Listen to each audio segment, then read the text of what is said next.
Jujur saja, kamu mungkin berpikir bahwa medan magnet bumi disebabkan oleh sebuah bola besar besi padat di tengah-tengah planet ini, bukan? Ya, maksudku inti bagian dalam. Tapi masalahnya di dalam inti bagian dalam, suhunya sangat tinggi sehingga daya tarik besi itu sendiri berubah.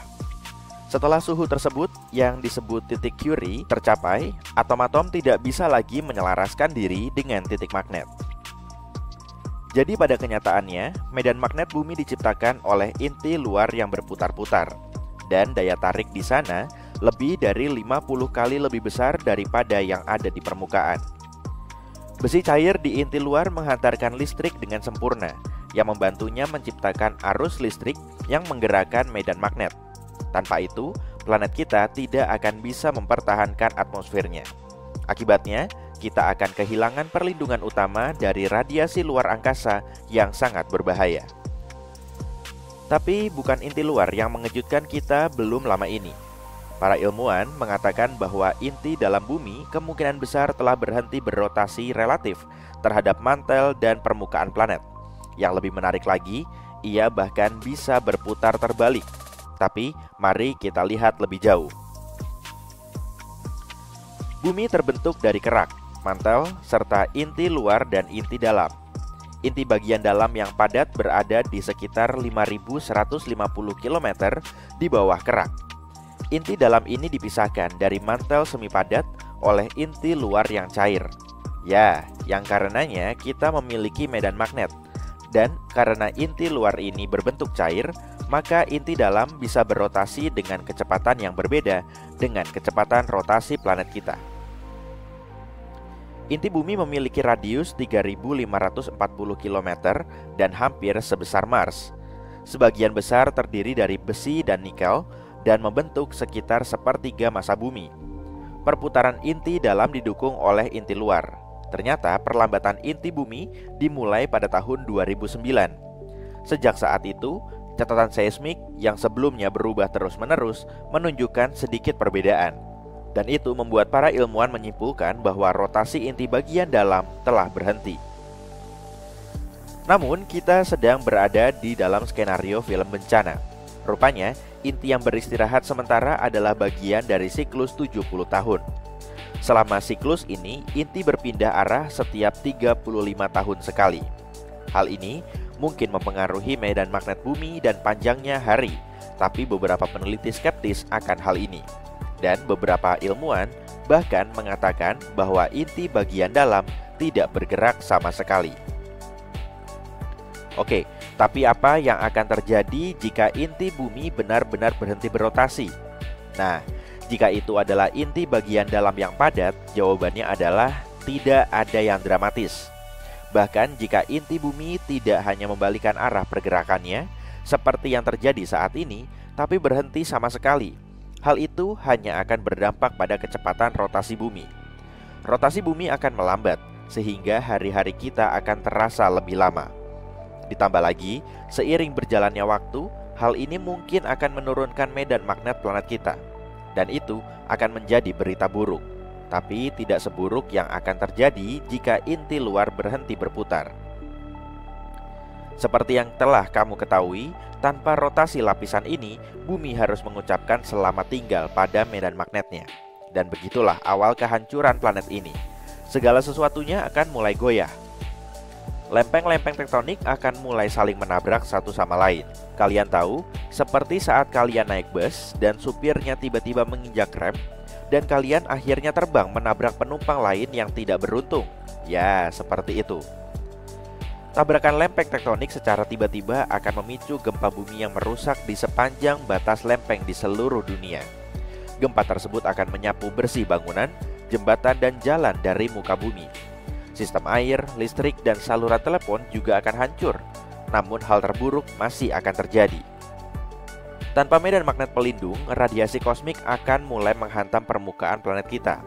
Partikel-partikel berenergi tinggi yang berasal dari matahari ini akan bersentuhan dengan oksigen dan nitrogen di atmosfer kita, yang secara efektif akan menghancurkan lapisan ozon kita. Hal ini akan memungkinkan lebih banyak lagi sinar kosmik yang mencapai permukaan bumi. Radiasi ini akan merusak semua jenis perangkat elektronik dan mematikan jaringan listrik. Konsekuensinya akan menjadi bencana, bukan hanya bagi manusia, tapi juga bagi semua bentuk kehidupan di bumi. Inti yang tidak bergerak akan membuat navigasi di planet ini menjadi lebih sulit. Manusia harus mulai menggunakan peta jalan lagi karena kompas tidak akan berguna lagi. Namun hal ini juga akan mempersulit atau bahkan mustahil bagi hewan-hewan yang bermigrasi untuk menemukan jalan mereka. Burung-burung akan terus kehilangan arah dan penyu akan gagal menemukan pantai tempat mereka biasa bertelur.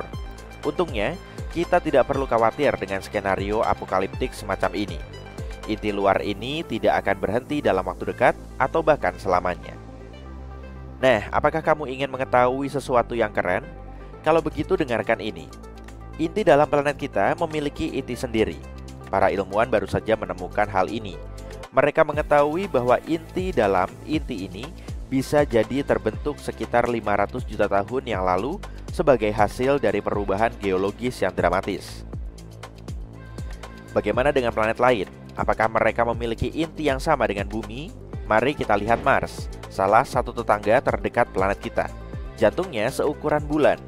Mars juga hampir 2 kali lebih padat.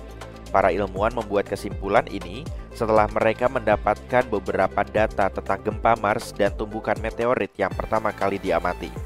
Kedua peristiwa ini ditangkap oleh wahana InSight milik NASA yang telah memantau aktivitas seismik di planet merah selama 4 tahun. Para peneliti juga memperkirakan bahwa inti Mars kemungkinan besar terbuat dari paduan besi cair dengan sedikit hidrogen, oksigen, dan karbon. Suatu hari, Mars mungkin memiliki inti yang berputar yang mendukung medan magnet planet. Di sana mungkin ada lautan hangat yang dipenuhi kehidupan, tapi sesuatu pasti terjadi, dan pada suatu hari yang mengerikan, inti planet merah membeku di tempatnya. Hal ini menyebabkan melemahnya medan magnet Mars yang dulunya sangat kuat. Atmosfernya pun tersapu oleh angin matahari yang kuat yang menghantam planet ini dengan kecepatan beberapa ratus mil per detik. Dan planet merah pun berubah menjadi gurun kering tak bernyawa. Sekarang bagaimana dengan planet raksasa gas? Mari kita lihat planet terbesar dan termasif di tata surya, yaitu Jupiter. Jupiter 2 kali lebih masif daripada gabungan seluruh planet di tata surya. Hampir 1.300 bumi bisa masuk ke dalam benda besar ini. Jupiter juga memiliki hari terpendek di tata surya, yaitu hanya 10 jam. Sementara itu, planet raksasa ini membutuhkan waktu 12 tahun bumi untuk menyelesaikan 1 kali putaran mengelilingi matahari. Jupiter kemungkinan besar muncul pada saat yang sama ketika seluruh sistem bintang kita terbentuk, yaitu sekitar 4,5 miliar tahun yang lalu. Mungkin hal yang paling keren dari planet raksasa gas ini adalah ia memiliki bahan-bahan yang sama dengan bintang. Tapi sayangnya, atau haruskah kukatakan untungnya, planet ini belum cukup masif untuk menyala.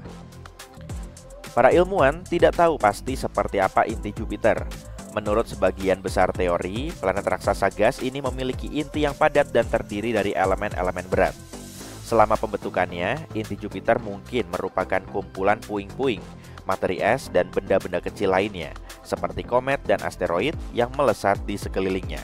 Berkat gravitasi bersama, potongan-potongan materi ini menggumpal bersama, membentuk bongkahan-bongkahan yang lebih besar yang kemudian berubah menjadi inti Jupiter. Pada satu titik, inti Jupiter menjadi cukup masif untuk mulai menarik hidrogen dan helium. Semakin banyak gas yang terakumulasi di sekitar inti, sampai akhirnya terbentuklah Jupiter yang kita kenal sekarang. Ada juga kemungkinan Jupiter tidak memiliki inti sama sekali, atau mungkin saja pernah ada. Tapi sejak saat itu, inti Jupiter terkikis habis. Mudah-mudahan kita akan segera mengetahui jawaban dari pertanyaan-pertanyaan ini karena Juno, wahana antariksa NASA, sedang mengorbit Jupiter dan mengumpulkan data tentang medan gravitasi dan magnetiknya. Jadi, bagaimana dengan medan magnet raksasa gas? Kamu mungkin bertanya, apakah itu ada? Oh, jangan khawatir. Jupiter dikelilingi oleh medan magnet yang sangat besar yang disebut magnetosfer. Wah, ada yang nggak beres nih. Rasanya semuanya bergoyang. Ini jelas bukan gempa, dan ini semakin memburuk. Gerak awan terasa lebih cepat dari biasanya, dan hewan-hewan seolah menggila. Pembawa berita tampil di TV dengan nada khawatir dan berkata, selamat pagi. Maaf telah mengganggu acara Anda. Para ilmuwan baru saja mengetahui bahwa rotasi bumi meningkat dengan kecepatan tidak biasa. Sekelompok ahli percaya bahwa rotasi bumi meningkat setiap detiknya, dan mereka belum tahu sebabnya. Meskipun bumi berputar lebih cepat 1,6 km per jam, hari akan semakin pendek sekitar 1,5 menit. Itu tidak akan begitu terasa dan kamu bisa melanjutkan aktivitas tanpa menyadarinya. Tapi karena bumi berputar lebih cepat, tubuh kita yang terbiasa dengan 24 jam sehari akan kesulitan mencoba membiasakan diri. Buat kita yang tinggal di Khatulistiwa, artinya rotasi bumi lebih cepat daripada di kutub utara dan selatan. Area di dekat Khatulistiwa butuh waktu lebih lama untuk menyelesaikan rotasi penuh dari titik awal. Hujan akan terjadi lebih sering dari biasanya. Rotasi bumi membuat cuaca konsisten dan seimbang. Jadi hal abnormal tidak terjadi. Tapi karena bumi bergerak cepat sekali, cuaca jadi enggak konsisten. Badai mulai semakin sering terjadi dan kita akan lebih sering di dalam rumah sambil minum coklat panas. Meskipun rasanya aneh, semua orang tetap bisa beraktivitas. Tapi kalau bumi semakin cepat dan bergerak pada kecepatan 45 meter per detik, hari akan berkurang menjadi 22 jam. Itu bisa bikin kamu merasa jet lag seharian. Semua bisnis di dunia memiliki jadwal 24 jam sehari. Jadi, mengurangi 2 jam bisa berdampak besar pada ekonomi dunia. Kalender harus diubah dan disesuaikan dengan waktu baru. Desain jam akan berubah. Tengah malam akan diganti dengan pukul 10 malam. Setiap minggu jam akan semakin singkat. Jadi nggak ada cara yang pas untuk mengetahui waktu kecuali dengan matahari terbenam dan terbit.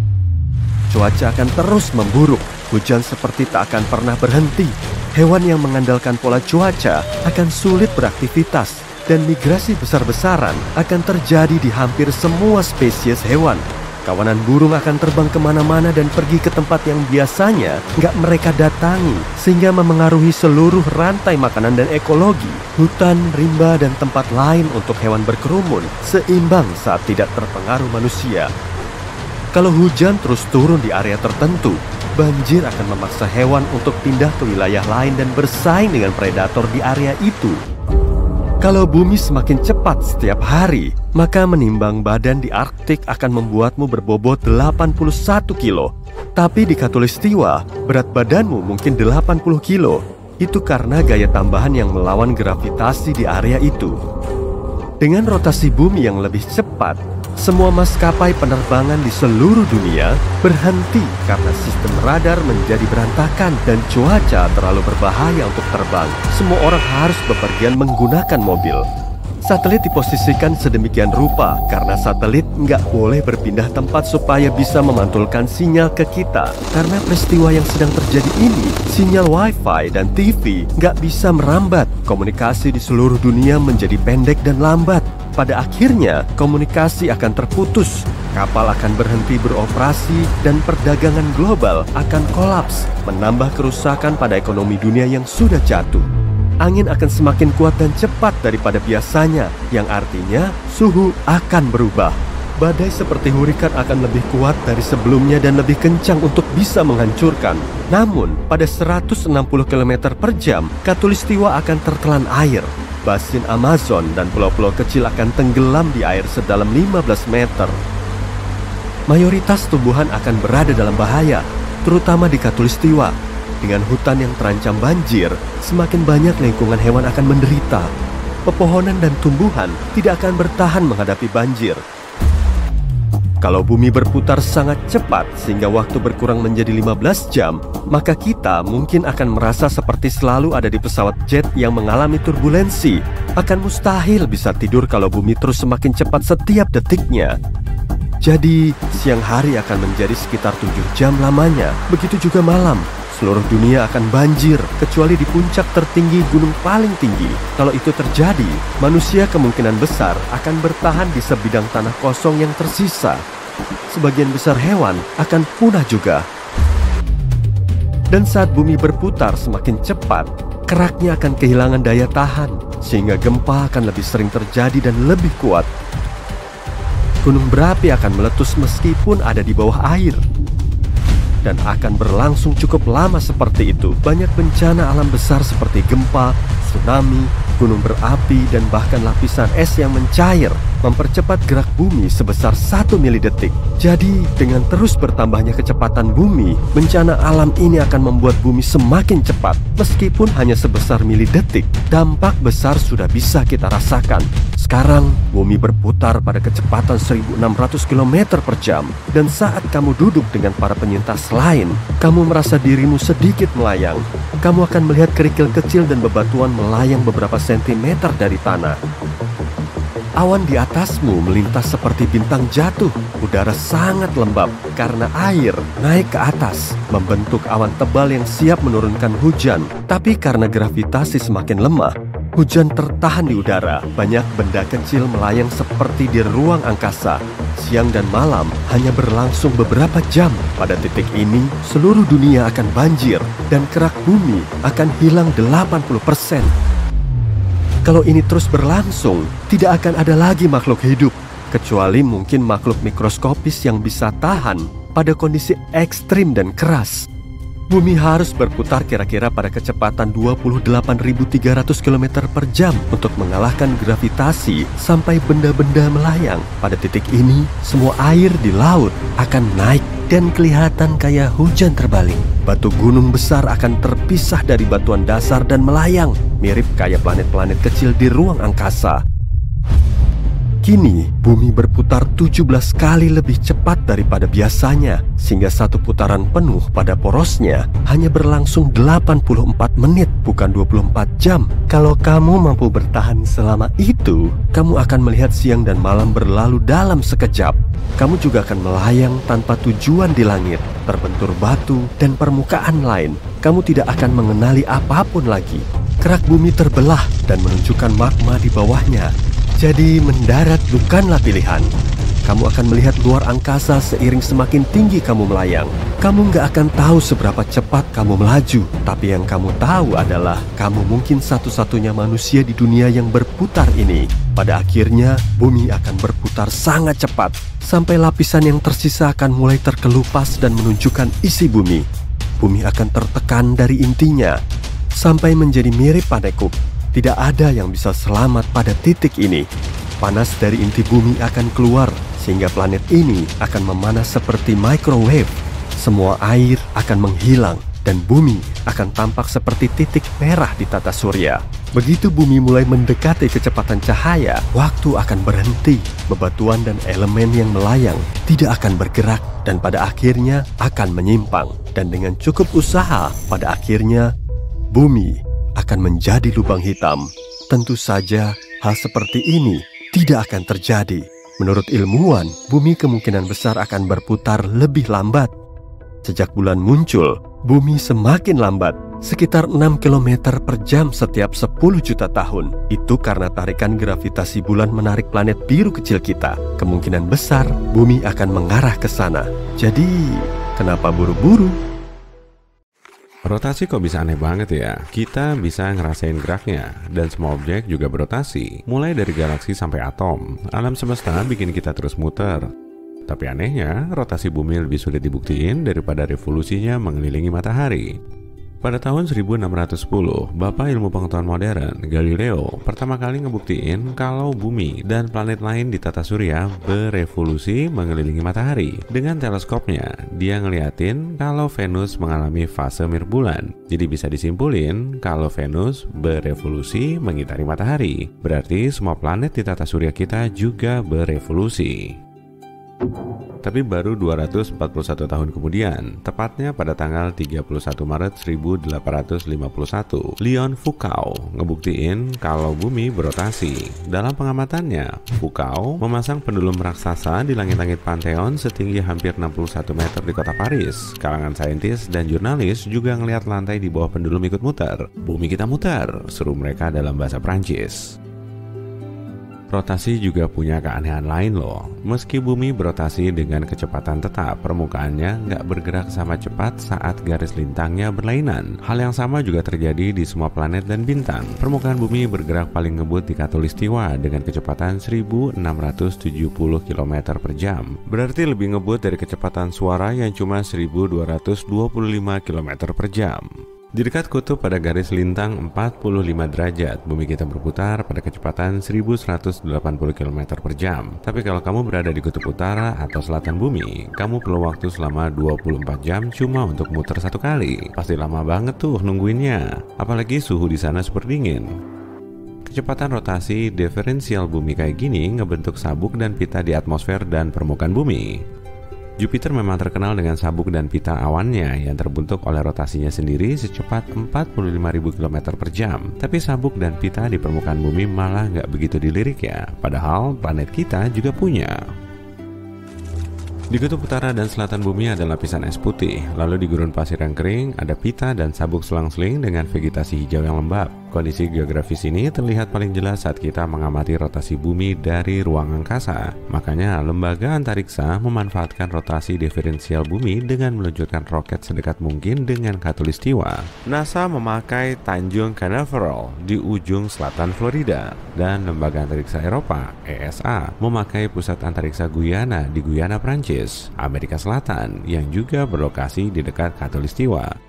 Karena permukaan bumi di dekat khatulistiwa berotasi lebih cepat, roket di atasnya bisa masuk ke ruang angkasa dengan dorongan khusus. Dorongan ini nggak akan muncul di lokasi peluncuran di dekat kutub. Nah, dengan meluncurkan roket di dekat khatulistiwa, mereka bisa hemat bahan bakar. Sumbu rotasi raksasa gas Jupiter lebih tegak daripada sumbu matahari. Bintang induk kita ini miring pada sudut 6 derajat, sedangkan Jupiter cuma 3 derajat. Posisi Jupiter hampir tegak, dan kecepatan rotasinya juga tinggi, sehingga rotasi penuhnya cuma berlangsung kurang dari 10 jam. Jupiter bisa diibaratkan seperti giroskop raksasa, dengan keseimbangan giroskopis dan gaya gravitasinya yang sangat kuat, seluruh tata surya kita jadi stabil. Jadi bisa dibilang, Jupiter menghalau berbagai faktor pengganggu yang bikin kacau orbit planet lain di tata surya kita. Tanpa Jupiter yang berotasi mirip giroskop, tata surya kita mungkin nggak akan stabil selama miliaran tahun. Sistem exoplanet nunjukin tanda-tanda chaos dalam orbitnya. Sistem ini juga bisa memanfaatkan Jupiter yang mirip giroskop untuk membuatnya stabil. Bisa kelihatan kan kalau rotasi punya peranan penting? Sedangkan pada matahari, rotasi diferensialnya berpengaruh besar pada aktivitas bintik matahari. Jadi, bintik matahari adalah area gelap yang muncul di permukaan matahari. Bintik ini biasanya muncul di tengah garis lintang utara dan selatan matahari, dan saat bertambah aktif, bintik ini akan mendekat ke ekuator. Bintik matahari jarang banget kelihatan di bagian atas atau bawah karena pengaruh rotasi diferensial. Gas di ekuator matahari bergerak lebih cepat daripada di kedua ujungnya. Gerak diferensial gas ini membelokkan garis medan magnet di matahari, lalu membuatnya semakin ngebut. Bintik matahari adalah erupsi magnetik yang menembus naik ke permukaan matahari, melepaskan gas listrik sampai jauh ke ruang angkasa, dan memancarkan radiasi ultraviolet kuat yang juga sering mengarah ke planet kita. Waduh! Tapi nggak apa-apa, kita punya rotasi diferensial bumi sebagai pelindung. Rotasi bumi nggak cuma berlainan di bagian permukaan, tapi juga sampai ke inti bumi. Analisis seismik pada gelombang kejut gempa menunjukkan inti logam bumi berotasi sedikit lebih cepat daripada permukaannya. Para saintis memperkirakan rotasi diferensial inti logam bumi di dalam logam cair yang lebih lambat, menghasilkan magnetosfer yang bergerak naik dari kutub bumi ke ruang angkasa. Magnetosfer ini melindungi bumi dari gas listrik matahari. Jadi, kita bisa bernafas lega karena ada rotasi. Mantap! Gempa dahsyat berkekuatan 9 skala Richter di pesisir Jepang pada tahun 2011 lalu telah mengubah susunan massa kerak bumi hingga menyebabkan rotasinya lebih cepat. Waktu satu hari kita jadi lebih singkat 1/1,6 juta detik.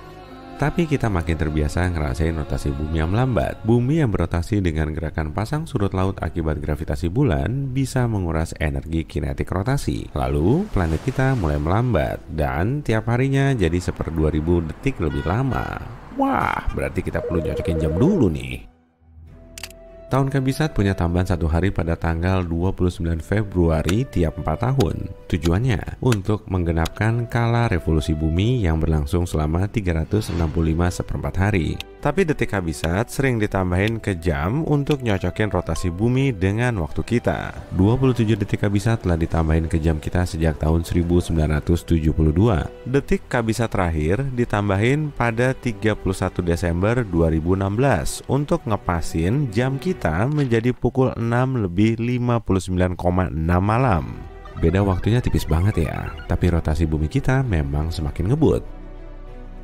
Bumi biasanya berotasi penuh selama 86.400 detik menurut pengukuran jam atom di berbagai lokasi yang dikoordinir oleh layanan khusus di Paris. Tanggal 19 Juli 2020 adalah hari terpendek yang pernah tercatat. Durasinya sekitar 1,46 milidetik lebih singkat dari hari biasa yang umumnya berlangsung selama 86.400 detik. Aduh, kalau hal ini terus terjadi selama 5 tahun ke depan, mungkin waktu kita perlu diberi detik bisa negatif untuk nyocokin jam dengan rotasi bumi yang makin ngebut. Komputer dan satelit akan kelihatan aneh saat nunjukin tanggal 1 Januari jam 0:00. Lalu banyak orang akan bilang kalau waktu nggak bisa berjalan mundur. Bumi kita nggak berputar mundur atau berhenti berputar kok. Ini malah nanti bisa jadi petaka dahsyat. Berapapun kecepatan diferensialnya, semua benda bisa hancur saat berotasi di bumi. Mungkin hal yang sama juga terjadi pada Venus sebagai planet terdekat kita. Rotasinya mundur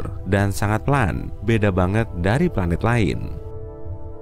Kenapa bisa gitu ya? Ada beberapa teori yang ngejelasin soal rotasi mundur pada Venus yang berbeda dari planet lain. Cairan di dalam bola yang berputar seperti planet punya banyak kelembaman. Saat kamu ngambil telur dari kulkas dan langsung memutarnya, telur itu juga nggak akan mau muter. Coba aja, cairan di dalam telur tetap ada di posisi semula dan kelembamannya bikin kamu nggak bisa muter telur. Tapi setelah nyobain beberapa kali, kamu akan bisa memutarnya sampai sulit dihentikan. Lalu saat kamu mengambil dan menaruhnya lagi, telur itu akan muter lagi karena kelembaman cairan telur masih bergerak maju dan kamu cuma menghentikan perputaran cangkang. Nah, hal serupa juga terjadi di Venus. Tapi kira-kira rotasi mundur Venus sama kayak pukulan backspin di tenis meja nggak sih? Mungkin ada mirip-miripnya. Kamu tahu kan kalau satu hari di Venus lebih lama dari 1 tahunnya? Untuk berotasi mundur secara perlahan, Venus perlu ngabisin lebih banyak waktu daripada saat berevolusi mengelilingi matahari. Bahkan, gerak Venus melambat drastis selama 6,5 menit dalam 25 tahun terakhir loh. Kalau di dalam Venus masih ada zat cair dan gerakannya terus berlangsung, mungkin planet ini akan mulai berotasi maju lagi. Biar kompakan sama planet lain kan? Tapi rotasi mundur dan maju ini sebetulnya cukup misterius. Mungkin semuanya memang berotasi maju. Coba deh, kepalkan tangan kananmu dan angkat jempolmu untuk menunjuk arah utara. Lalu putar pergelangan tangan ke arahmu. Nah, inilah yang dimaksud dengan gerakan maju. Jemarimu berada di sebelah kiri tangan kanan dan bergerak ke arahmu. Lubang hitam, tata surya, galaksi, atom, bintang, dan semua objek lain terlihat berotasi maju, tergantung pada sudut pandang si pengamat. Eksperimen di Large Hadron Collider menunjukkan partikel subatomik bergerak ke kiri alias maju. Seakan-akan kita berada di alam semesta yang kidal. Lalu kenapa pembuka kaleng dan meteran manual untuk orang kidal masih sulit banget dicari ya? Nggak tahu juga sih, itu masih jadi misteri. Setiap bulan April, para saintis mengamati cahaya asteroid pudar yang melewati planet kita. Akhirnya mereka tahu ada objek aneh yang berkilauan di teleskop mereka. Tim tersebut menduganya sebagai asteroid, tapi setelah tahu faktanya, mereka malah terbengong-bengong. Rupanya, mereka baru aja ngeliat batu angkasa tak biasa yang gak terbuat dari mineral pembentuk asteroid, tapi dari silikat yang kebanyakan ditemukan di bulan. Mereka menamai objek ini sebagai Kamo'oalewa, yang artinya objek angkasa yang bergerak teratur. Batu ini nggak sama seperti asteroid dekat bumi lain yang sudah biasa mereka lihat karena bongkahannya punya pola pantulan cahaya yang mirip dengan batu bulan. Batu ini juga pernah dibawa pulang oleh para astronot setelah mereka menyelesaikan misi NASA.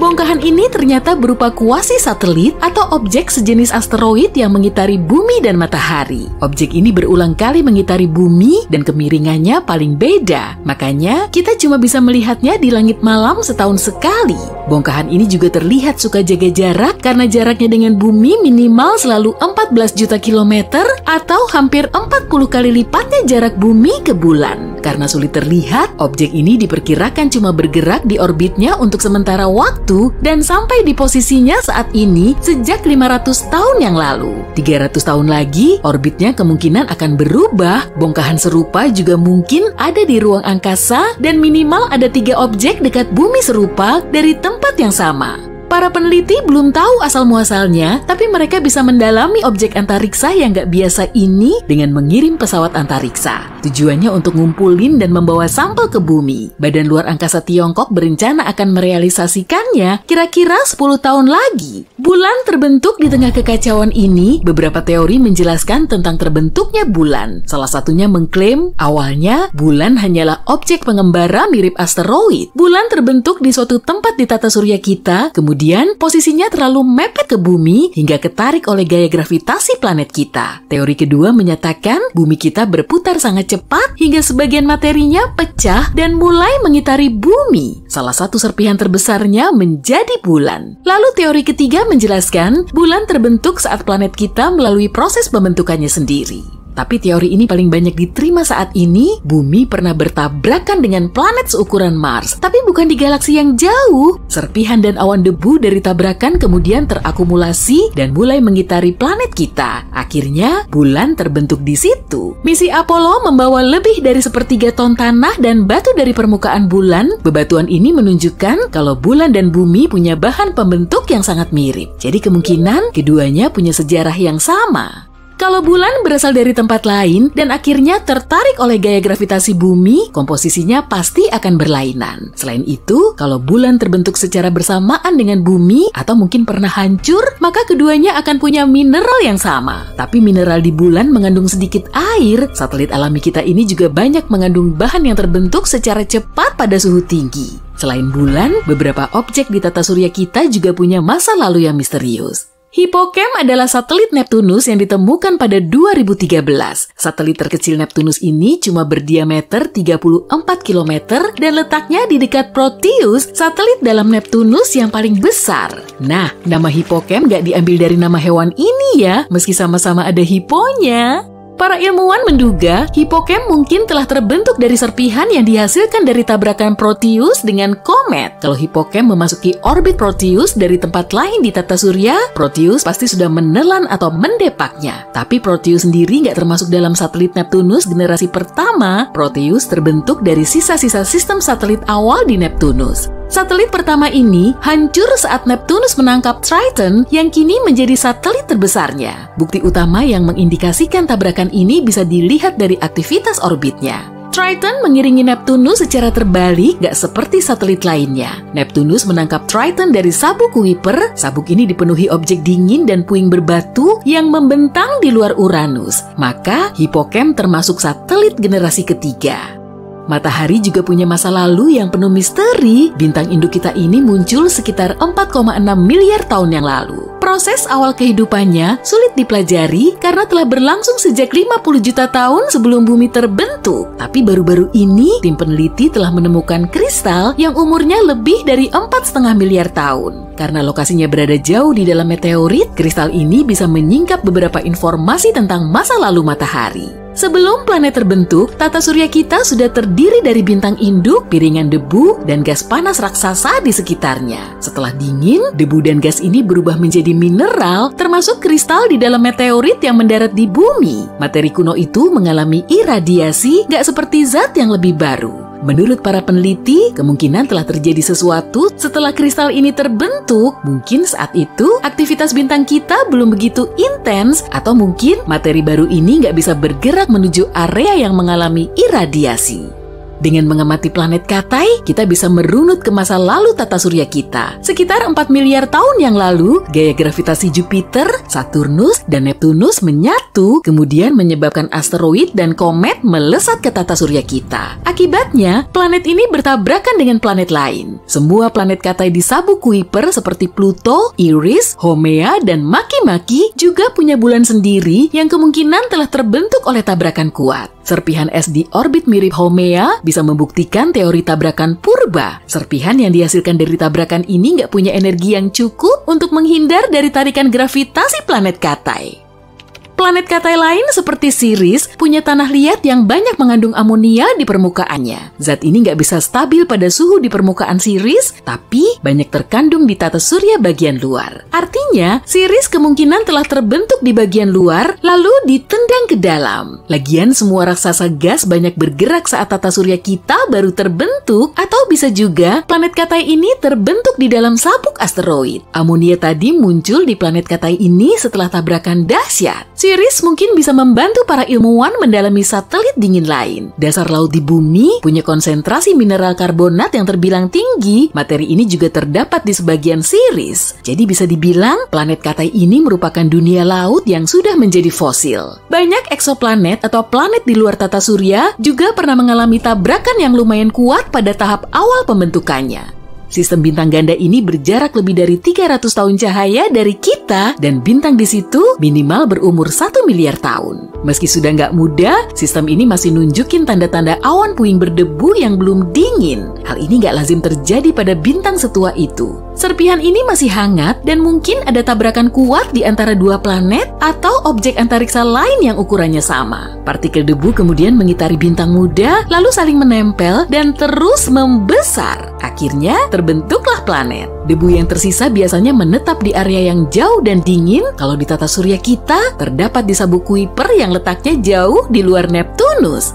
Saat tata surya berevolusi, partikelnya terus bertabrakan hingga menjadi sangat kecil dan akhirnya ketarik menuju bintang terdekat atau malah didepak keluar. Dibandingkan dengan planet lain di tata surya kita, Uranus punya arah rotasi yang lebih miring. Dan kemungkinan planet ini pernah mengalami tabrakan super kuat di masa lalu. Objek langit yang jauh lebih besar dari komet biasa atau yang ukurannya sama telah menghantam Uranus lalu membuatnya miring. Objek itu mungkin berupa planet yang ukurannya 2 kali lipat lebih besar dari bumi. Atau bisa jadi berupa protoplanet. Objek antariksa ini sebagian besarnya terbentuk dari es dan batu di sekitar sang bintang dan kemungkinan akan berkembang menjadi planet dalam waktu dekat. Hasil dari benturan menyelimuti inti Uranus dan mencegah panasnya keluar. Dan hal ini bisa ngejelasin kenapa suhu permukaan Uranus sangat dingin.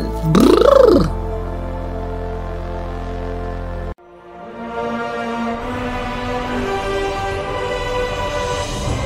Bumi kita semakin melar, bobotnya bertambah 40.000 ton setiap tahun. Wajar dong ya, angka kelahiran kita kan terus meroket. Belum lagi gedung dan konstruksi baru makin menjamur. Menurutmu, kedua hal ini bikin planet kita makin berat ya? Tetot! Enggak lah. Fenomena ini justru disebabkan oleh materi dari luar angkasa yang jatuh ke permukaan bumi. Seringnya sih berupa debu, di dalamnya terkandung sisa-sisa materi pembentuk tata surya. Misalnya, materi dari benda langit yang telah gagal menjadi planet. Atau bisa juga berupa serpihan asteroid dan meteor yang melayang-layang tak tentu arah. Planet kita sudah seperti vakum cleaner jumbo yang menyedot semua partikel debu. Sumber tenaganya berasal dari gaya gravitasi. Tapi, menurut sebagian kalkulasi, massa total bumi termasuk atmosfer dan lautnya menyusut sekitar 50.000 metrik ton setiap tahun. Gas hidrogen dan helium memang ada di atmosfer bumi, tapi bobotnya sangat ringan. Akibatnya, gravitasi bumi nggak bisa menahannya. Gas hidrogen terlepas dari bumi hingga 3 kg setiap detik. Banyak juga ya, tapi bumi kita sangat berat. Agar semua gas ini keluar dari atmosfer, kita perlu nunggu sampai triliunan tahun. Inti bumi sangat mirip dengan reaktor nuklir raksasa yang terus-terusan aktif. Energinya perlahan ngedrop dan masanya juga menyusut. Bentuk planet kita nggak bulat sempurna, tapi lebih mirip seperti bola yang tertekan. Saat bumi berputar, gaya gravitasi bergerak menuju titik pusat, sedangkan gaya sentrifugalnya mengarah keluar. Karena sumbunya miring, gaya sentrifugal bumi nggak benar-benar melawan gravitasi. Gaya gravitasi juga menggerakkan sebagian bumi dan air ke ekuator hingga bentuknya menonjol. Bumi berdiameter 40.075 km. Bobotmu akan lebih berat saat kamu berada di kutub daripada di khatulistiwa. Kalau soal penurunan berat badan gini sih, Pluto adalah ahlinya. Badanmu yang seberat 68 kg di bumi akan turun menjadi 5 kg di permukaan Pluto. Tapi sebaiknya jangan mampir ke Jupiter ya. Berat badanmu di sana akan melar menjadi 160 kg. Planet kita saat ini berwarna hijau dan biru, tapi kemungkinan dulu berwarna ungu. Menurut perkiraan para ahli, mikroba purba telah mengambil sejumlah molekul lain untuk mengubah energi dari sinar matahari. Zat klorofil yang memberi warna hijau pada tumbuhan malah nggak terpakai, jadi kemungkinan warna ungunya berasal dari molekul tersebut. Bumi juga bermuatan listrik loh. Satu sambaran petir saja bisa memanaskan udara hingga lebih dari 27.760 derajat Celcius. Kalau sudah begini, udara akan langsung memuai lalu menciptakan gelombang kejut yang kita kenal sebagai guntur. Tiap menitnya, 6.000 petir berkilatan di seluruh dunia. Dan petir terpanjang pernah muncul di langit Brazil kurang lebih sepanjang 700 km. Studi terbaru telah membuktikan suhu inti bumi sepanas permukaan matahari, yaitu lebih dari 5.200 derajat Celcius. Tempat terkering di dunia adalah Gurun Atacama di Peru dan Chili. Kawasan tengahnya nggak pernah diguyur hujan, sementara tempat terdingin di seantero dunia tentu saja Antartika. Saat musim dingin, suhunya bisa turun sampai minus 73 derajat Celcius. Antartika juga merupakan gurun terbesar di dunia. Pasti kamu ngiranya kalau gurun selalu berupa hamparan padang pasir yang suhunya super ngebul. Bener kan? Padahal ada loh gurun pesisir subtropis yang berlokasi di kutub. Tanahnya tandus dan gak berselimut pasir, sehingga hewan dan tumbuhan sangat sulit hidup di situ. Sebagai samudra terluas di dunia, Pasifik menyelimuti bumi sekitar 207 juta kilometer persegi. Di dalamnya terdapat lebih dari setengah total air di bumi. Karena areanya sangat luas, seluruh daratan di dunia ini bisa muat dimasukkan ke dalamnya. Bumi pernah punya 2 bulan, menurut para ilmuwan sih gitu. Bulan yang kedua lebih kecil karena ukurannya cuma sepertiganya bulan yang sekarang. Bulan mini ini kemungkinan telah mengorbit planet kita sebelum menabrak bulan yang lebih besar. Karena itulah kedua sisi bulan kemudian kelihatan beda. Di bulan juga ada gempa loh. Kekuatannya memang gak seberapa sih kalau dibandingkan dengan gempa bumi, tapi tetap mampu menggetarkan permukaannya. Gempa bulan terjadi jauh di bawah permukaannya, terutama di sela-sela inti bulan dan permukaannya. Untuk mencari tahu rangkaian pegunungan terpanjang, kita perlu melihat jauh ke bawah Samudra Atlantik. Rangkaian gunung berapi ini berada sekitar 5,5 km di atas dasar laut dan membentang sejauh 65.000 km. Bumi kita memang mantul abis ya. Umurnya sudah lebih dari 4,5 miliar tahun dan bahkan 10.000 kali lebih tua dari manusia. Tapi rupa bumi nggak serta-merta begini saat awal pembentukannya. Tanah yang kita pijak juga telah berubah-ubah. Siklusnya sudah ada sendiri, magma dari perut bumi terus naik, lalu mengeras menjadi batu. Aktivitas tektonik kemudian membawa batu ini ke permukaan, lalu terjadilah erosi. Angin, air, dan kekuatan alam lain akan memecah batu dan mengubah wujudnya. Serpihan kecilnya terkubur, mengendap dan memadat menjadi sedimen, misalnya batu pasir. Kalau terkubur cukup dalam, batuan ini akan dipanaskan lalu berubah menjadi magma dan siklusnya terus berulang. Lazimnya, lava dan abu cuma keluar dari gunung berapi, tapi ada juga yang bisa menghasilkan kilatan petir. Pada tahun 2020 lalu, gunung berapi Taal yang jaraknya sekitar 63 km dari ibu kota Filipina Manila mulai menyemburkan asap dan abu ke udara. Di dalam kolom abu, serpihan batu saling bertabrakan, kemudian menghasilkan petir yang berkilatan. Kalau gunung bisa meletus, danau juga bisa meledak. Nios, Menun, dan Kifu terletak di atas gunung berapi sehingga di bawah permukaannya terdapat magma. Sebagian karbon dioksida terlepas ke danau ini kemudian bergerak menuju lapisan gas di dekat dasar danau. Fenomena ini memang jarang terjadi, tapi karbon dioksida bisa sewaktu-waktu meledak kemudian menghasilkan awan gas yang nyeremin seperti letusan gunung berapi. 70% dari permukaan bumi berupa lautan, tapi kita baru menjamah 5%-nya saja. Sekitar 300 juta tahun yang lalu, bumi kita cuma punya satu superbenua besar, Pangaea, dan satu samudra besar, Penthilassa. Terumbu karang merupakan struktur hidup terbesar yang kita punya. Organisme ini terdiri dari polip karang kecil yang saling menyatu, kemudian membentuk komunitas organisme sejati. Peranannya sangat penting bagi keberlangsungan seluruh ekosistem di bumi. Sebagian struktur terumbu karang juga bisa dilihat dari luar angkasa loh. Permukaan bumi nggak rata dan masanya juga nggak tersebar rata. Makanya, gravitasi bumi di berbagai tempat juga nggak sama. Teluk Hudson di Kanada punya anomali misterius. Gravitasi di sana lebih lemah daripada tempat lain di sekitarnya, dan menurut para ilmuwan sih, penyebabnya karena gletser yang mencair. Selama zaman es terakhir, wilayah ini diselimuti es, tapi sekarang semuanya sudah hilang. Sebetulnya planet kita belum benar-benar pulih dari beban es. Gravitasi berbanding lurus dengan massa, makanya gletser ini memperlihatkan jejaknya dengan membuat massa bumi ngedrop, yang kemudian gravitasinya juga ikut melemah. Sebagian organisme berubah menjadi ganas saat berada di luar angkasa tanpa gravitasi. Studi menunjukkan sejumlah bakteri seperti Salmonella bisa lebih membahayakan saat berada di luar angkasa. Tubuhnya jadi lebih kuat dan aktivitas terus berubah karena gravitasi di luar angkasa lemah. Skala rotasi bumi makin lama makin lambat. Saat planet kita terbentuk, satu hari cuma berlangsung 6 jam dan durasinya perlahan terus melambat. 620 juta tahun yang lalu, satu hari berlangsung selama 22 jam. Dan sekarang, kita punya waktu 24 jam dalam sehari. Meski begitu, durasinya bertambah sekitar 1,7 milidetik setiap abad. Penyebabnya tentu saja bulan. Satelit alami kita ini memperlambat rotasi bumi dengan pengaruh pasang surutnya.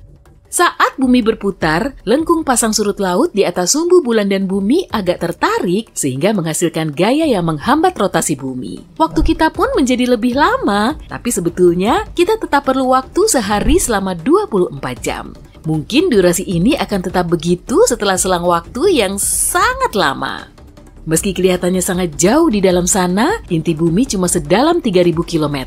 Malahan lebih dekat dari jarak antara Chicago dan California. Gempa bumi terkuat pernah terjadi di Chili dengan kekuatan 9,5 magnitudo. Kalau gempa bumi sampai sekuat 12 magnitudo, planet kita bisa terbelah. Dan kalau gempa sedahsyat ini sampai terjadi, kerusakannya bisa sampai 700 km di bawah permukaan tanah dan dampaknya bisa dirasakan sampai ke pelosok dunia. Virus di bumi sekitar 100 juta kali lebih banyak dari jumlah bintang di alam semesta. Bentuk awan sebetulnya nggak lembut. Objek cantik yang melayang-layang di langit ini bertugas membantu mengatur suhu bumi. Kalau semua tetesan air di dalam awan jatuh ke bumi, seluruh permukaan planet kita akan tertutup air. Meski jumlahnya terbilang sedikit, air ini bisa mempengaruhi cuaca dan iklim. Suhu global juga akan naik 7 derajat Celcius kalau nggak ada awan. Bayangkan sebuah tempat di mana satu hari berlangsung lebih lama dari setahun. Di Venus, satu hari yang berarti satu putaran penuh pada porosnya setara dengan 243 hari di bumi. Dan lebih anehnya lagi, meski mengalami hari yang gak pernah berakhir, setahun di Venus lebih singkat dibandingkan di bumi. Bumi butuh waktu sekitar 365 hari untuk menyelesaikan satu kali orbit mengelilingi matahari. Sedangkan Venus hanya butuh 225 hari. Jadi bagi Venus, satu hari lebih panjang dari satu tahun. Venus memang planet yang aneh. Planet ini disebut kembaran bumi karena kemiripannya, meskipun ukurannya sedikit lebih kecil dari bumi. Tapi ada beberapa perbedaan besar juga. Contohnya Venus berputar ke arah yang berlawanan, yang berarti matahari di sana terbit di barat dan terbenam di timur. Selain itu, Venus bukan satu-satunya planet yang memiliki ritme ini. Uranus pun demikian. Atmosfer Venus juga sangat hebat. Ketika berdiri di bumi, kita nggak merasakan berat udara di sekeliling kita. Nah, di Venus rasanya seperti ada gajah yang duduk di pundakmu. Tekanan atmosfer Venus 90 kali lipat lebih besar dari bumi. Atmosfernya berupa lapisan gas beracun yang tebal, contohnya karbon dioksida yang dilepaskan oleh seluruh gunung berapi. Gas ini menekan ke bawah dengan sangat kuat, ini menghasilkan suhu yang sangat panas. Gak heran kalau butuh waktu lama sampai kita bisa berdiri di planet ini.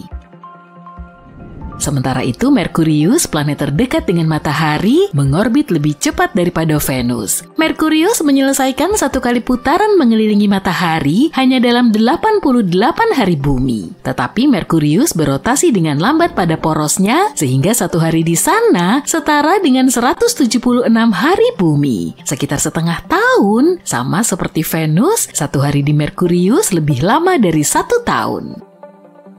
Karena jaraknya yang paling dekat dengan matahari, nggak heran kalau Merkurius mengalami pergantian suhu yang sangat ekstrem. Suhu di siang hari bisa mencapai lebih dari 426 derajat Celcius, cukup panas untuk melelehkan timah. Tapi tunggu sampai matahari terbenam, pada malam hari, suhu di sana bisa turun sampai minus 178 derajat Celcius. Itu karena Merkurius nggak memiliki atmosfer tebal seperti bumi, jadi panasnya tidak menyebar ke seluruh planet secara merata. Satu sisi yang gelap akan sangat dingin dan sisi sebaliknya akan sangat panas, sama seperti saat kamu membiarkan batu besar tergeletak di bawah sinar matahari selama beberapa waktu. Bahkan saking dinginnya, kemungkinan ada es di sana. Lihatlah area kutub utara planet ini, khususnya pada bintik-bintik kuning yang disinari matahari di dalam kawah, itu adalah indikasi adanya air yang membeku. Ternyata air lebih banyak ditemukan di ruang angkasa dari yang kita duga. Mars sering dijuluki sebagai planet merah. Julukan ini didapat karena banyaknya besi oksida atau karat yang menyelimuti permukaannya. Mineral kaya besi ini menciptakan warna merah karat yang mewarnai lanskap Mars. Tapi ternyata Mars nggak hanya berwarna merah. Jika berdiri di Mars, kamu akan menjumpai medan butterscotch yang mirip gurun dengan warna karamel dan keemasan, beberapa warna coklat, dan bahkan sekilas warna kehijauan. Mars juga memiliki gunung terbesar di seluruh tata surya, yaitu Olympus Mons dengan ketinggian sekitar 12 km. Gunung ini bahkan lebih tinggi dari Gunung Everest. Olympus Mons terbentuk dari letusan lava dengan viskositas rendah yang menciptakan struktur mirip perisai.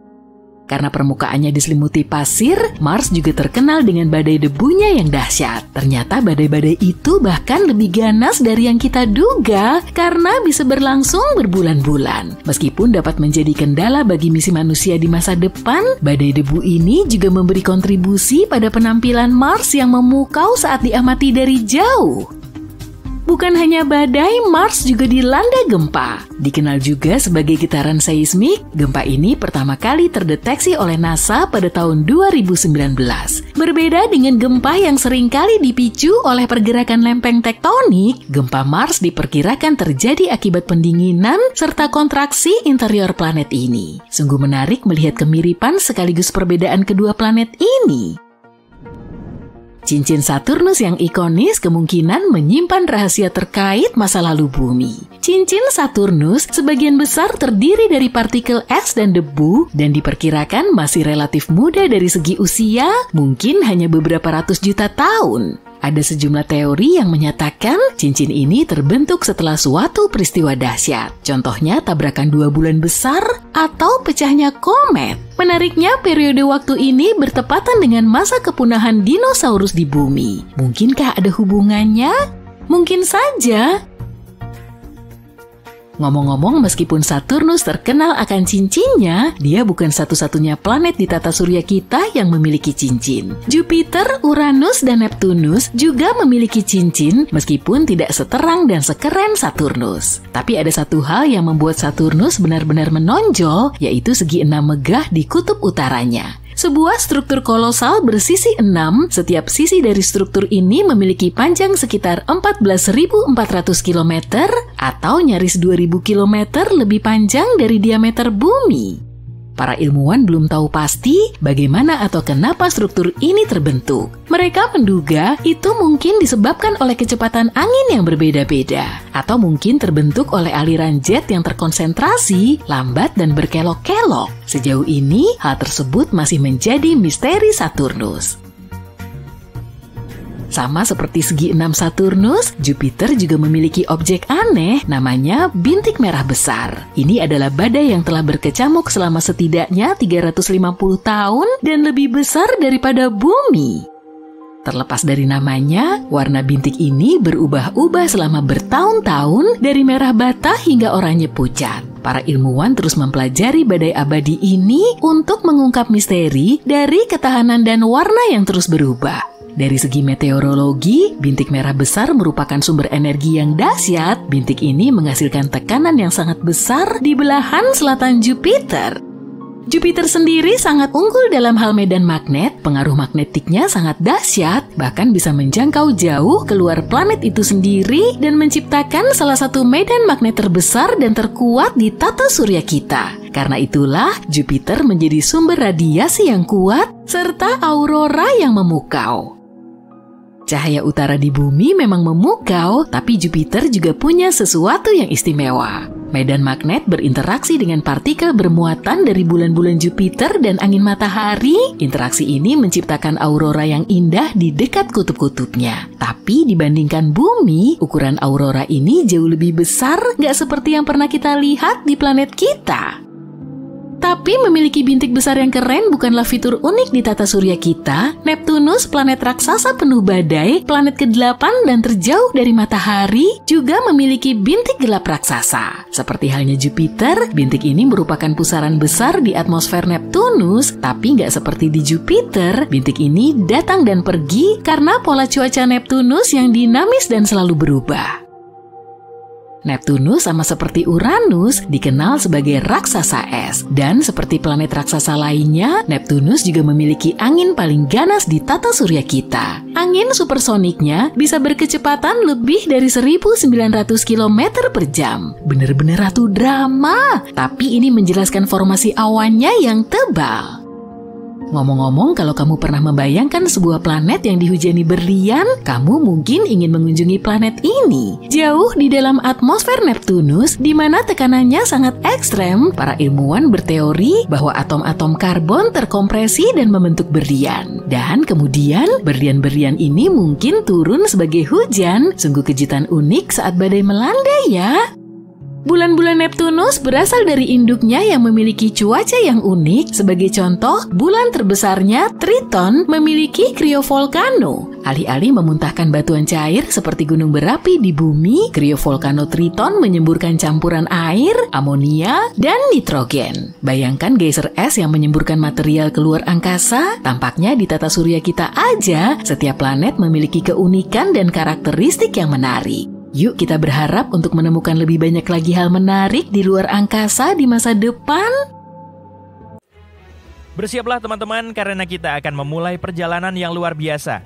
Dengan bantuan para ilmuwan super pintar dan penelitian mereka, kami telah meminta AI untuk membawa kita kembali ke masa 2 miliar tahun yang lalu dan menunjukkan kepada kita seperti apa bumi kita yang mengagumkan ini. Jadi, kencangkan sabuk pengamanmu dan mari kita cari tahu. Dahulu kala saat bumi masih bayi, sekitar 4,5 miliar tahun yang lalu, masuk ke dalam mesin waktu dan berkunjung ke sana merupakan sebuah kesalahan besar. Seluruh tempat itu sangat berantakan. Pertama-tama tanahnya masih lengket dan cair, jadi pendaratan mesin waktumu akan menjadi resiko besar. Sekarang, begitu kamu mencoba keluar, kamu akan melihat bumi yang sama sekali berbeda dengan yang kita kenal sekarang. Lanskapnya adalah gabungan dari pegunungan terjal, lautan yang berkilauan, dan daratan yang membentang luas. Bayangkan gunung berapi yang meletus dengan semburan api, menyemburkan gas dan abu ke udara. Ini seperti pertunjukan kembang api yang luar biasa. Dan bahkan jika kamu memiliki mesin baru yang canggih yang bisa melayang dan memiliki perisai khusus untuk menangani panas, kamu masih akan kesulitan bernapas. Soalnya atmosfer bumi pada masa awal agak muram. Awan tebal menggantung di langit, memberikan bayangan misterius di daratan di bawahnya. Udara setipis bisikan dan dipenuhi dengan berbagai macam gas yang menarik, seperti hidrogen dan helium. Karbon dioksida berputar-putar, memberikan warna hijau yang cerah. Uap air melayang di udara, menciptakan rasa lembab dan kabut yang menyegarkan. Oh, dan mungkin ada sedikit amonia dan metana yang membuat suasana semakin menarik. Banyak gas keren kan? Tapi tunggu, ada yang kurang oksigen. Jadi jika kamu menarik napas dalam-dalam, kamu tidak akan merasakan desakan udara yang biasa mengisi paru-parumu. Di daratan, belum ada hutan yang rimbun atau pepohonan yang menjulang tinggi. Sebaliknya, kamu akan menemukan medan berbatu yang terjal. Beberapa bebatuan purba ini memiliki bekas-bekas kekuatan yang kuat, tabrakan dan gempa bumi yang telah membentuk daratan ini selama jutaan tahun. Namun, di tengah-tengah semua keindahan purba ini, sesuatu yang menakjubkan akan segera terjadi. Kehidupan pada tahap awal sedang berevolusi dan mempersiapkan diri untuk memasuki masa kejayaannya. Organisme sederhana seperti ganggang dan bakteri menguasai tempat ini. Mereka tumbuh subur di lautan, menggunakan karbon dioksida yang melimpah untuk tumbuh dan berkembang biak. Perairan penuh dengan aktivitas, dengan bentuk kehidupan mikroskopis yang berwarna-warni dan bergerak cepat seperti kota yang sibuk. Organisme kecil ini bekerja keras, melepaskan oksigen saat mereka melakukan kegiatannya. Mereka seperti pabrik kecil yang secara perlahan mengubah komposisi atmosfer. Jadi, seperti inilah rupa bumi pada masa awal, kurang lebih. Tapi, mengapa ia begitu buruk dan bagaimana bisa berubah begitu banyak sejak itu? Panas bumi berasal dari berbagai macam hal yang terjadi selama pembentukannya. Pertama, ada panas yang sangat besar yang sudah dikemas ke dalam objek-objek yang bersatu membentuk planet kita. Kemudian, ketika bumi tumbuh semakin besar dan kuat, gaya gravitasinya mendapat dorongan tenaga yang besar. Gaya gravitasi ini menarik lebih banyak benda, tapi juga memberikan pelukan yang sangat kuat pada bumi, meremas segala sesuatu dengan erat. Dan kalian tahu apa yang terjadi ketika benda-benda terhimpit? Benda-benda itu akan memanas seperti panci presto. Pemanasan yang luar biasa ini berdampak besar pada struktur bumi. Bayangkan bumi sebagai sekumpulan batu, logam, dan mineral. Namun, ketika suhu bumi memanas, bebatuan dan logam menjadi sangat panas sehingga meleleh. Dan coba tebak, logam yang lebih padat tenggelam ke pusat dan menjadi inti bumi, sedangkan batuan yang lebih ringan melayang ke atas dan menjadi kerak dan mantel. Seolah-olah bumi memutuskan untuk memisahkan diri, menciptakan lapisan-lapisan yang terpisah. Para ilmuwan menyebut pemisahan liar ini sebagai diferensiasi. Namun, pemanasan tidak berhenti sampai di situ. Dengan semua percampuran dan pergerakan ini, bumi menjadi semakin panas. Rasanya seperti menyalakan api di dalam oven planet raksasa. Semua panas yang luar biasa ini memiliki konsekuensi yang serius. Suhu bumi yang tinggi membuat segala sesuatu bergerak dengan sangat cepat. Lempeng-lempeng tektonik menari-nari seakan-akan tidak ada hari esok, membuat permukaan bumi menjadi sangat aktif dan penuh dengan gejolak geologi. Oh, dan bukan hanya itu, bumi juga dihujani oleh beberapa pengunjung kosmik yang hebat. Bayangkan begini, ketika bumi sedang sibuk mengumpulkan berbagai macam puing-puing angkasa saat pembentukannya, bagian lain dari tata surya sedang mengalami kekacauan. Saturnus dan Jupiter memutuskan untuk mengacaukan keadaan dengan mengubah orbitnya, mengirimkan sejumlah besar benda-benda masif yang meluncur ke arah bumi. Tabrakan-tabrakan ini bukan main-main. Tabrakan-tabrakan ini menghasilkan ledakan yang melelehkan mineral-mineral di kerak bumi dan bahkan menguapkannya. Ledakan ini sangat kuat sampai melontarkan gas ke atmosfer bumi. Benar-benar pertunjukan kembang api yang dahsyat. Percaya atau tidak, kita masih bisa melihat bekas-bekas pertempuran kuno dari tabrakan-tabrakan ini. Memang butuh kerja detektif yang cermat, tapi kita bisa melihat sekilas bekas-bekas tabrakan itu. Sebagai contoh, ada tempat yang disebut Kawah Manitsok di Greenland. Meskipun tidak ada kawah yang bisa dilihat, kita bisa meneliti bebatuan yang letaknya mencapai 20,1 hingga 25 km di bawah permukaan bumi pada masa lalu. Dan coba tebak, batuan-batuan itu memiliki bekas guncangan yang kuat dan tiba-tiba. Nah, itu baru lingkungan yang tangguh. Tabrakan yang paling dahsyat di antara semua tabrakan itu terjadi dengan sebuah planet bernama Theia. Theia yang seukuran Mars menabrak bumi dengan suara dentuman dahsyat. Itu adalah peristiwa kolosal yang mengubah segalanya. Inti logam Theia menyatu dengan inti bumi, sementara lapisan luar kedua planet hancur dan terlempar ke angkasa. Hasilnya, sebuah cincin puing-puing yang indah mengelilingi bumi. Nah, inilah bagian yang paling keren. Puing-puing itu tidak hanya melayang-layang selamanya. Puing-puing itu mulai menyatu, seperti potongan-potongan puzzle yang menemukan pasangannya. Dan voila, kita punya bulan sendiri. Apakah kalian bisa mempercayainya? Dan proses pembentukan bulan yang luar biasa ini mungkin hanya membutuhkan waktu 10 tahun atau bahkan kurang dari itu. Gila bukan? Para ilmuwan menyebut seluruh proses pembentukan bulan ini sebagai hipotesis tumbukan raksasa. Jadi lain kali saat kamu menatap bulan di langit malam, ingatlah bahwa bulan sebenarnya adalah potongan-potongan besar dari planet kita sendiri. Dan omong-omong, bumi juga mengalami petualangan yang cukup seru saat menciptakan atmosfernya. Pada awalnya, upaya pertama planet kita untuk memiliki atmosfer tidak berjalan mulus. Planet ini memiliki lapisan tipis hidrogen dan helium yang ikut bersama semua materi yang terkumpul. Tapi, gas-gas itu seperti seniman yang licik dan memutuskan untuk melayang ke luar angkasa. Dadah, gas-gas! Untungnya, bumi tidak menyerah. Ia melanjutkan untuk putaran kedua, dan kali ini jauh lebih sukses. Letusan gunung berapi datang untuk menyelamatkan. Letusan itu memuntahkan semua jenis gas seperti uap air, karbon dioksida, dan banyak lagi gas-gas lainnya. Bahkan meteorit dan komet pun ikut bergabung, membawa banyak air dan nitrogen. Atmosfer bumi menjadi sebuah pesta. Tapi inilah lucunya, tidak ada oksigen yang bisa ditemukan selama percobaan kedua ini. Tidak ada satu tarikan napas pun. Oksigen yang dihasilkan oleh sinar matahari yang memecah molekul air ditelan oleh reaksi kimia yang lebih cepat daripada saat kamu mengucapkan oksibomber. Baru setelah percobaan ketiga bumi, kehidupan, segalanya mulai berubah. Organisme fotosintesis menjadi pusat perhatian dan menggunakan semua karbon dioksida di udara untuk membuat makanan mereka. Dan coba tebak, mereka melepaskan oksigen sebagai pendamping. Akhirnya, organisme mulai mengeluarkan begitu banyak oksigen sehingga membuat reaksi-reaksi yang ada menjadi kewalahan dan oksigen pun mulai memenuhi atmosfer. Namun, butuh beberapa waktu dan baru sekitar 350 juta tahun yang lalu kita mendapatkan tingkat oksigen yang kita miliki saat ini. Sekitar 21% dari udara yang kita hirup. Jadi, dari gunung berapi yang ganas hingga samudra yang misterius, perjalanan sekilas ke masa lalu ini mengungkap bumi yang sangat berbeda dari yang kita kenal sekarang. Sungguh menarik untuk menjelajahi lanskap purba dan membayangkan tahap awal pembentukan kehidupan. Berkat AI, kita bisa melihat sekilas sejarah bumi yang luar biasa dan menghargai keajaiban planet kita yang terus berubah. Jadi, nantikan perjalanan yang lebih menarik.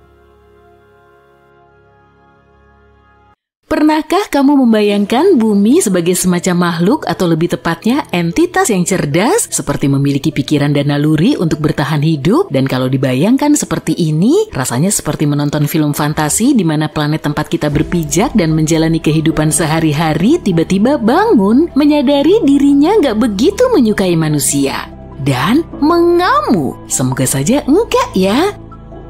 Tapi bukan skenario seperti itu yang sebenarnya kita bicarakan, lebih kepada gagasan bahwa segala bentuk kehidupan seperti mikroba dan tanaman bisa mengubah sebuah planet dan memberinya kehidupan. Ini seperti planet yang memiliki jiwa hijau. Metafora bumi sebagai planet yang hidup masuk akal. Makhluk di seluruh dunia merayap, berenang, berjalan, dan terbang di lapisan paling atas dari daratan, lautan, dan langit. Tumbuhan menutupi sebagian besar dunia kita, ditambah lagi adanya virus serta bakteri di dalam air, tanah, dan bahkan atmosfer. Sekarang bayangkan semua makhluk hidup di bumi seperti tanaman, hewan, dan mikroba sebagai sebuah tim raksasa yang bekerja bersama-sama. Mereka punya tugas berbeda-beda, tapi semua berperan dalam menjadikan planet ini tempat yang lebih baik untuk hidup. Sebagai contoh, tanaman menghasilkan oksigen yang kita hirup dan hewan membantu penyerbukan bunga. Bersama-sama, mereka membentuk biosfer bagaikan tim kehidupan di bumi. Dari situlah ide kecerdasan planet muncul. Seperti halnya individu dan kelompok bisa punya kecerdasan, begitu juga sebuah planet. Para peneliti percaya kita bisa mengukur kecerdasan planet dari kemampuannya untuk bisa terus bertahan. Dan seperti halnya manusia yang harus bekerja sama untuk bertahan hidup, kecerdasan kolektif sebuah planet diukur dari kemampuan seluruh kehidupan di dalamnya untuk bekerja sama mencapai tujuan yang sama. Planet ini seperti sebuah sistem kompleks yang tahu cara merawat dirinya sendiri. Sama seperti hutan, hutan bisa berbagi nutrisi melalui jaringan jamur bawah tanah rahasianya. Ini menjaga semua pohon tetap sehat. Kita bisa kok belajar banyak dari hutan. Kalau kita terjun ke dunia fantasi untuk mencari planet yang cerdas dan berakal, kita pasti akan memilih Mogo dari Green Lantern. Mogo adalah entitas planet yang bisa melakukan hal-hal seperti mengubah cuaca, serta memanipulasi gravitasi, pertumbuhan tanaman, maupun kondisi permukaan lainnya. Atau bagaimana dengan Pandora yang menakjubkan dari Avatar? Masih ingat adegan flora dan fauna yang memukau di sana dengan organ-organ yang menyerupai tentakel? Organ ini memungkinkan makhluk hidup untuk saling berhubungan satu sama lain pada tingkat saraf. Seakan seluruh planet ini merupakan satu otak raksasa dengan pohon-pohon, makhluk-makhluk, dan bagian lainnya sebagai sel-selnya. Kita masih jauh dari itu, tapi tetap menyenangkan untuk dibayangkan. Saat ini, peradaban kita masih dalam tahap yang disebut para ilmuwan sebagai teknosfer yang belum matang. Artinya, kita masih terlalu fokus pada penggunaan teknologi yang tidak selalu berdampak baik bagi planet kita. Kita nggak memiliki kecerdasan planet atau pemahaman kolektif tentang apa yang perlu dilakukan untuk membuat planet ini lebih baik. Sebaliknya, kita hanya sibuk dengan urusan masing-masing. Tapi kita belum sampai pada tahap terburuk sih. Para peneliti telah memetakan 4 tahap masa lalu dan masa depan bumi untuk menjelaskan bagaimana kecerdasan planet bisa berdampak pada masa depan jangka panjang umat manusia. Tahap pertama disebut biosfer yang belum matang. Ini masa ketika kehidupan pertama kali dimulai di bumi miliaran tahun yang lalu. Hanya ada mikroba di tanah gundul tanpa vegetasi, tidak ada umpan balik global yang berarti mikroba-mikroba ini belum bisa memberi pengaruh pada bumi, atmosfer, atau sistem lainnya. Tahap kedua adalah biosfer matang, sekitar 2,5 miliar hingga 540 juta tahun yang lalu, saat benua-benua yang stabil terbentuk dan biosfer mulai memiliki pengaruh kuat terhadap bumi. Tahap ketiga dikenal sebagai teknosfer yang belum matang adalah masa kita berada sekarang dengan sistem komunikasi, teknologi, transportasi, listrik, dan komputer yang saling terhubung serta mengambil sumber daya dari sistem bumi dan memengaruhi biosfer. Tahap keempat yang juga dikenal sebagai teknosfer matang adalah target bumi di masa depan. Ini berarti teknologi akan memberi manfaat bagi seluruh planet. Kita akan menggunakan bentuk energi yang berkelanjutan seperti tenaga surya. Kecerdasan planet adalah tanda planet yang matang dan para peneliti tengah berupaya mencari cara untuk mencapainya. Jadi hal-hal yang kita lakukan pada tingkat individu juga penting loh. Aktivitas kolektif kehidupan seperti mikroba atau tanaman bisa mengubah sebuah planet dan menjadikannya lebih dari sekedar batu tak bernyawa yang mengambang di angkasa. Melalui biosfer, planet tempat tinggal kita menemukan cara untuk menopang kehidupan miliaran tahun yang lalu dan masih terus berlanjut. Sekarang kita perlu mencari cara untuk memiliki sistem pemeliharaan mandiri yang serupa, tapi kali ini dengan teknosfer. Sulit untuk membayangkan planet-planet sebagai entitas seperti Pandora atau dunia imajiner lain di luar sana. Ada beberapa alasan untuk itu. Pertama, planet terbentuk dari kumpulan berbagai materi seperti batuan, gas, dan cairan di sekeliling bintang baru. Ini ibarat acara pertemuan keluarga besar dan semua yang hadir membawa bahan makanan berbeda untuk dijadikan satu masakan lezat.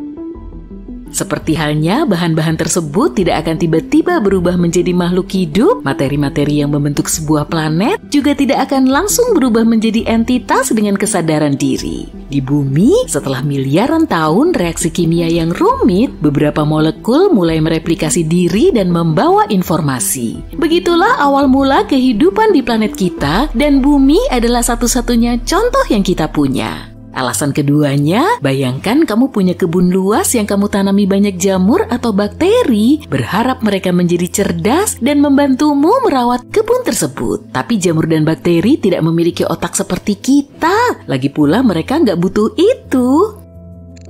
Memiliki otak yang besar juga sangat berat bagi hewan. Butuh banyak energi untuk membuat otak tetap berfungsi. Jadi hewan hanya menjadi sepandai yang mereka butuhkan untuk bertahan hidup dan berkembang di lingkungan mereka. Anjing dan kucing cukup pintar karena mereka harus bisa menghindari bahaya dan mencari makanan, dan mereka tidak butuh kecerdasan seperti manusia untuk hal-hal seperti membangun rumah, membuat karya seni, atau menciptakan teknologi baru. Jadi akan sulit untuk membuat semua makhluk hidup dan tanaman untuk memiliki tingkat kecerdasan yang sama. Alasan ketiga, kenapa sebuah planet akan sulit untuk menjadi suatu entitas adalah aturan utama dari dunia hewan, yaitu sintasan yang paling layak.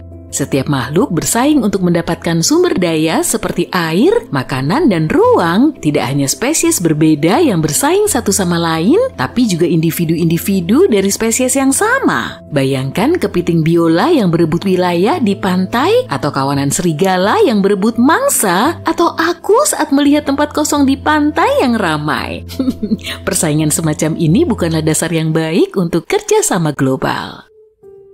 Ada beberapa pengecualian untuk aturan ini, misalnya pada semut. Mereka bukan makhluk paling cerdas di bumi, tapi ketika berkumpul dalam koloni, mereka bisa melakukan hal-hal luar biasa, seperti mengumpulkan makanan yang jauh lebih besar dari tubuhnya, membangun sarang, membesarkan anak-anaknya, dan bahkan bercocok tanam. Bahkan mereka beraktivitas seperti superorganisme yang disebut pikiran sarang, di mana setiap semut bekerja sama untuk mencapai tujuan bersama.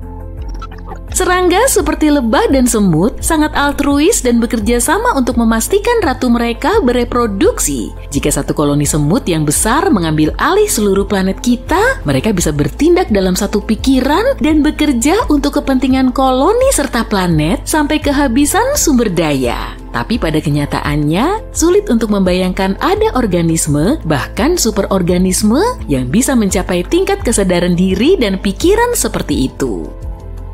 Terakhir, bagaimana cara kita untuk tetap terhubung? Dalam hal komunikasi, semut menggunakan feromon dan manusia menggunakan saraf. Kedua metode ini berfungsi baik untuk organisme kecil, tapi saat menyangkut entitas seukuran planet, akan sulit untuk melakukan komunikasi dengan cepat dan efisien. Jadi komunikasi dalam entitas ukuran planet akan jauh lebih lambat daripada yang kita lakukan di rumah, seperti dengan komputer atau ponsel pintar. Oke lah, kita masih harus terus bermimpi tentang Pandora. Pernahkah kamu membayangkan bagaimana jadinya kalau semua planet di tata surya kita seukuran bumi? Yuk kita selami skenario yang menarik ini. Ayo kita bayangkan seperti apa rupa setiap planet andai ukurannya sebesar planet biru kesayangan kita ini. Akankah lanskap Mars yang tandus dan merah tiba-tiba menjadi oasis hijau yang rimbun? Akankah Jupiter, si planet gas raksasa, akan lenyap begitu saja? Dan bagaimanakah dampaknya terhadap tata surya kita secara keseluruhan? Apakah kita semua akan binasa? Kencangkan sabuk pengamanmu dan mari kita cari tahu. Planet pertama dalam daftar kita adalah Merkurius, planet terkecil di tata surya kita. Tapi sekarang lupakan Merkurius yang mirip bulan. Sebagai gantinya, bayangkan dirimu berada di atas api super panas dan dinamis. Ada banyak kawah dan gunung berapi aktif di sekelilingmu. Dan tepat di depanmu ada matahari yang sangat besar, terang dan menyilaukan. Sungguh menakutkan. Sekarang kita uraikan perubahan-perubahan yang terjadi. Nah, seiring bertambahnya ukuran Merkurius, massa dan gravitasinya pun bertambah. Kalau begini, ada kemungkinan Merkurius akan memiliki lebih banyak atmosfer. Suhu di Merkurius sangat ekstrim, tidak hanya karena jaraknya sangat dekat dengan matahari, tapi juga karena atmosfernya sangat tipis. Jadi, pada siang hari, suhu di sana mencapai 430 derajat Celcius. Dan pada malam hari, suhunya menjadi sangat dingin, mencapai minus 180 derajat Celcius. Tapi saat gravitasinya lebih kuat, Merkurius bisa memiliki atmosfer yang lebih tebal, jadi panasnya akan terdistribusi dengan lebih baik ke seluruh planet. Dan atmosfer bukan satu-satunya yang membuatnya lebih panas. Kalau Merkurius membesar, maka planet ini mungkin akan mengalami peningkatan panas internal akibat tekanan gravitasi. Dan secara hipotesis, aktivitas tektoniknya bisa meningkat. Dengan kata lain, pemandangannya lebih menarik dengan lebih banyak gunung dan gunung berapi yang sangat aktif. Selamat, kamu telah mengubah Merkurius menjadi seperti Venus. Semua perubahan ini tentu saja nggak menyenangkan bagi kita. Sekarang akan lebih sulit untuk mengirim wahana antariksa ke sana. Jadi, lebih baik Merkurius tetap seperti sekarang saja, kecil, tenang, dan membosankan. Itu berbanding terbalik dengan planet berikutnya, Venus. Lalu apa yang akan terjadi pada Venus jika ia seukuran bumi? Jawabnya, nggak ada. Sama sekali nggak ada yang berubah. Itu karena ukuran Venus sudah hampir sama dengan bumi. Venus bahkan disebut kembaran bumi, tapi itu hanya sebatas sebutan saja. Kenyataannya, keduanya sangat berbeda. Venus juga dikenal sebagai bintang kejora karena sangat terang dan terlihat di langit. Tapi jangan biarkan keindahannya menipumu. Planet ini adalah salah satu tempat paling tidak ramah di tata surya kita. Permukaannya lebih panas dari pizza yang baru matang, sekitar 480 derajat Celcius. Dan diselimuti awan asam sulfat tebal yang bisa melarutkan manusia yang coba-coba mengunjunginya. Jadi, maaf, kamu nggak bisa jalan-jalan ke sana dalam waktu dekat. Yuk beralih ke planet yang nggak seperti Venus, berpotensi menjadi rumah baru bagi kita, yaitu Mars. Bayangkan kamu berdiri di permukaan Mars, menyaksikan matahari terbenam berwarna biru dan menghirup udara yang menyegarkan. Ya, kamu nggak salah dengar, udara. Selain itu, kamu bisa dikelilingi tanaman, hewan, dan merasa seperti sedang di bumi. Tapi bagaimana bisa? Mars yang lebih besar akan memiliki medan magnet dan gravitasi lebih kuat. Hal ini membuat atmosfernya lebih tebal dan padat. Dan kemungkinan besar Mars akan memiliki lebih banyak gas, termasuk oksigen. Wah, asik! Selain itu, atmosfer yang lebih padat bisa mendistribusikan panas ke seluruh planet. Jadi, Mars bisa menjadi lebih hangat dan nyaman. Dan perubahan yang paling penting adalah air dalam wujud cair. Mars sebenarnya memiliki sejumlah air beku di kutub-kutubnya dan di reservoir bawah permukaannya. Tapi dengan tarikan gravitasi yang lebih kuat, Mars mungkin bisa menstabilkan air berwujud cair di permukaannya. Hore! Tapi nggak semuanya menyenangkan. Mars baru juga akan punya sifat vulkanis. Mars sudah aktif secara geologis, tapi sekarang panas dan tekanan internalnya akan meroket. Itu artinya letusan gunung berapi akan lebih sering terjadi dan lebih dahsyat. Bayangkan betapa serunya menyaksikan letusan seperti itu di planet lain. Itu kalau kamu berhasil lolos dari dampaknya. Secara umum planet ini bisa menjadi lebih hijau dan subur, tapi nggak lebih aman. Tapi tetap saja menyenangkan untuk bisa melihatnya. Sekarang saatnya beralih ke planet-planet raksasa di tata surya kita. Dan kalau tadi kita memperbesar planet-planet sebelumnya, sekarang saatnya kita memperkecil sisanya. Andai Jupiter menjadi 11 kali lebih kecil, wah, itu bakal jadi bencana. Hal pertama yang akan kita sadari adalah perubahan gravitasi. Dan kita menyadarinya karena tidak ada pilihan lain selain pindah ke tempat lain. Jupiter mengalami 30-100 tabrakan dengan asteroid besar setiap tahunnya. Semua itu terjadi karena gravitasi Jupiter sangat kuat yang menarik benda-benda angkasa itu dan melindungi kita. Tapi sekarang si kakak yang melindungi kita berubah menjadi bayi kecil. Katakan hai pada sekumpulan asteroid. Oh, dan ucapkan selamat tinggal kepada Jupiter. Planet ini dikenal akan atmosfernya yang tebal dan berputar-putar. Tapi dengan tarikan gravitasi yang lebih lemah, Jupiter mungkin akan kesulitan untuk tetap di posisinya. Jadi, seiring waktu, Jupiter perlahan lepas ke ruang angkasa, meninggalkan atmosfer tipis yang sebagian besar terdiri dari nitrogen dan oksigen. Kita juga harus mengucapkan selamat tinggal pada penampakan ikonik planet raksasa lainnya, yaitu Saturnus. Perbedaan yang paling mencolok adalah hilangnya cincin yang terkenal itu. Tersusun dari partikel-partikel kecil es dan batuan, cincin-cincin Saturnus merupakan ciri khasnya. Tapi dengan gravitasi sama dengan bumi, partikel penyusun cincin-cincinnya akan jatuh ke planet ini atau berhamburan di luar angkasa. Sayang sekali. Saturnus juga merupakan planet gas raksasa sama seperti Jupiter. Atmosfernya sebagian besar terdiri dari hidrogen dan helium. Tapi, jika ukurannya sebesar bumi, gas-gas itu akan terkompresi karena gravitasi yang meningkat. Hal ini akan membuat Saturnus menjadi lebih padat. Artinya, ukuran dan bentuk Saturnus secara keseluruhan akan berubah. Menurut teori, jika Saturnus dipadatkan terlalu keras, maka ia bisa menjadi katai coklat. Katai coklat adalah jenis bintang gagal yang kekurangan massa untuk menampung fusi nuklir, tapi memancarkan panas dan cahaya. Jadi, Saturnus bisa saja bukan lagi sebuah planet.